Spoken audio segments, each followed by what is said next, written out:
RBC, अभी ये जो कोरोना की ये जो 19 का प्रभाव था उसकी वजह से जो बोर्ड की परीक्षाएं थी उनको कैंसिल करना पड़ा है। बहुत सारी प्रॉब्लम्स आई। इसको ध्यान में रखते हुए सीबीएसई बोर्ड ने जो अपना अगला सत्र है 2021-22 उसको उसने 2 टर्म्स में डिवाइड कर दिया कि जिससे कि यदि कोरोना की स्थिति ऐसी रही तो जिससे कि फिर ये प्रॉब्लम ना आए कि परीक्षाएं कैंसिल करनी है या कैंसिल नहीं करनी है। तो ये जो हमारा कोरोना 19 की जो ये महामारी है इसको ध्यान में रखते हुए ऐसा किया है। और उसको जो 2 टर्म्स में डिवाइड किया है वो इस प्रकार से हैं कि फर्स्ट टर्म और सेकंड टर्म, ये 2 टर्म में 50% सिलेबस को कवर करेंगे। जो पूरे सत्र का सिलेबस है 21-22 का, उसका 50% तो इसमें कवर होगा और 50% सेकंड टर्म में कवर होगा।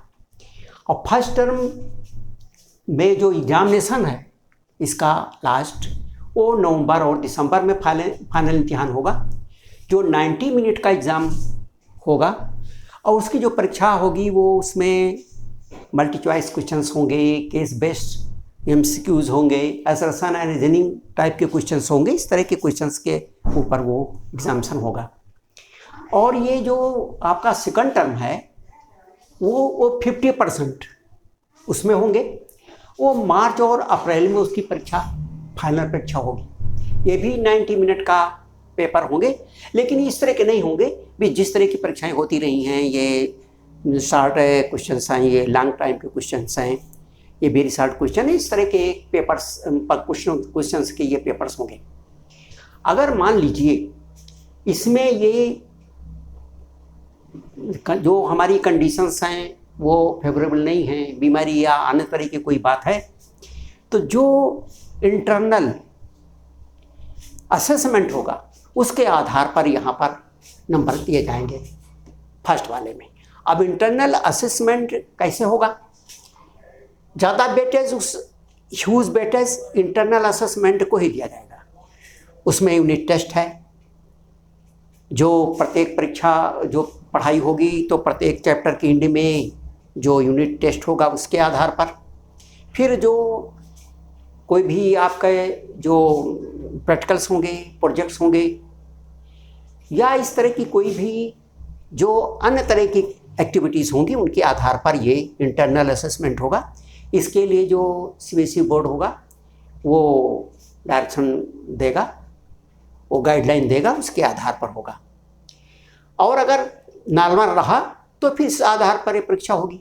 सेकंड टर्म जो है वो सेकंड टर्म 90 मिनट का होगा। डिफरेंट टाइप के ये फॉर्मेट पर परीक्षा होगी और इसमें भी ये जो इंटरनल असेसमेंट होगा उसके नंबर्स जोड़े जाएंगे। इंटरनल असेसमेंट के नंबर्स को ह्यूज वेटेज देने का प्रयास किया गया है कि ज़्यादा से ज़्यादा इनको ही महत्व दिया जाए। और इंटरनल असेसमेंट के कैसे किया जाएगा, इसके लिए जो सीबीएसई बोर्ड से एफिलिएटेड स्कूल्स हैं उनके टीचर्स को ट्रेनिंग देंगे, उनको गाइडलाइंस देंगे। जो ये टेस्ट होंगे उनके लिए वो पेपर्स भी देंगे, क्वेश्चन पेपर्स देंगे। और क्वेश्चन पेपर के अलावा जो परीक्षाएं होंगी उन परीक्षाओं के लिए जो सेंटर सुपरिटेंडेंट होंगे वो भी एक्सटर्नल होंगे, बाहर से आएंगे। और जो ऑब्जर्वर्स होंगे वो भी बाहर से आएंगे, वो इंटरनल नहीं होंगे। उनके देख रेख में ये परीक्षाएं आपकी होंगी। और इस तरह से हमारा जो अगला सत्र होगा वो होगा। इससे ये होगा कि अगर हमारी फेवरेबल कंडीशंस नहीं हो रही हैं और बीमारी ठीक नहीं हुई या बीमारी है तो ये प्रॉब्लम्स ना रह जाए कि परीक्षा कैंसिल होगी कि नहीं होगी, कोई कोर्ट दौड़ रहा है कोई नहीं दौड़ रहा, तो ये प्रॉब्लम नहीं रहेगी। पहले से ये तय कर लिया गया है। एक चीज़ तो इससे संबंधित ये हो गई कि इस तरह से हमारी जो पढ़ाई होगी और इस तरह से होगी। अब जो ये सत्र शुरू होने वाला है जुलाई से, इसमें अभी जो पढ़ाई के लिए अभी कोई नई गाइडलाइन नहीं कैसे पढ़ाई होगी। तो अभी जिस तरह से पढ़ाई हो रही थी ऑनलाइन पढ़ाई होगी। अगर कोई गाइडलाइन बोर्ड की आती है तो उसके हिसाब से परिवर्तन होगा। हमारे इस चैनल को आप सब्सक्राइब करते रहें, बेल आइकन दबाएं, जिससे और कोई भी इस तरह की सूचनाएं आती हैं तो आपको वो मिलती रहें।